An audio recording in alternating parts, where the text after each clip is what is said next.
ಪೊನ್ನಣ್ಣ ಮತ್ತು ಸುರೇಶ್ ಕುಮಾರ್ ವಾಕ್ಸಮರ ನಡೀತಾ ಇತ್ತು. ಈ ಸಂದರ್ಭದಲ್ಲಿ ಮಧ್ಯಪ್ರವೇಶ ಮಾಡಿದ್ದಾರೆ ಸಿಎಂ. ನರೇಗಾದಿಂದ ಮಹಾತ್ಮ ಗಾಂಧಿ ಹೆಸರನ್ನ ತೆಗೆದವರು ನೀವು, ಗಾಂಧಿ ಪ್ರತಿಮೆ ಮುಂದೆ ಪ್ರತಿಭಟಿಸ್ತೀರಿ, ನಿಮಗೆ ಎಲ್ಲಿದೆ ನೈತಿಕತೆ? ಬಿಜೆಪಿ ಶಾಸಕರ ವಿರುದ್ಧ ಆಕ್ರೋಶವನ್ನ ಹೊರಹಾಕಿದ್ದಾರೆ ಸಿದ್ದರಾಮಯ್ಯ.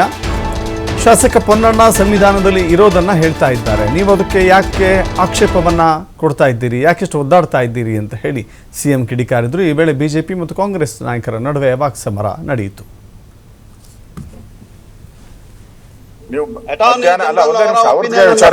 ಮಧ್ಯಾಹ್ನ ನೀವು ಇಲ್ಲಿ ಕೊಡ್ಬೇಕಾದ್ರೆ ನೀವು ಯಾರು ಗವರ್ನರ್ ಬಗ್ಗೆ ಮಾತಾಡೋ ಅವಶ್ಯಕತೆ ಇಲ್ಲ ಅಂತ ಹೇಳಿ ತೆಗ್ಸ್ ನೋಡಿ, ಹೇಳಿದ್ದೀರಾ, ತೆಗ್ಸ್ ನೋಡಿ,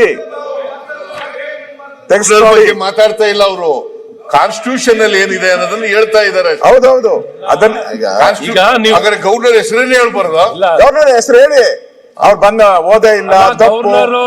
ಅಭಿನಂದನೆ ನೋಡಿ. ಅಲ್ಲ, ನಾವು ಕೇಳ್ತಿರೋದೇನು ಗೊತ್ತಾ ಮುಖ್ಯಮಂತ್ರಿಗಳೇ, ಅವ್ರು ಹೇಳಿದ್ರು, ಮೊನ್ನೆ ಹೇಳಿದ್ರು, ಅದನ್ನ 176 ಕೂಡ ಹೇಳಿದ್ರು, ಅದನ್ನ ಹೇಳ್ತಾ ಇದ್ರೆ ಅಜೆಂಡಾ ಏನು ಹೇಳ್ರಿ. 163 ಇಂಟರ್ಪ್ರಿಟ್ ಮಾಡ್ತಾರೆ,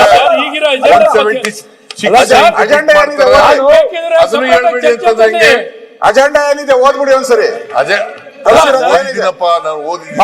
ಓದಿಲ್ಲ ಸರ್ ನೀವು, ನಾ ಎಲ್ಲ ಓದ್ಕರಿ ಇವಾಗ ಬಂದ್ಬಿಟ್ಟಿದ್ದೀರ, ಅದಕ್ಕೆ ಹೇಳ್ತಾ ಇದ್ದೀರಾ ಅಜೆಂಡಾ ಓದಿ.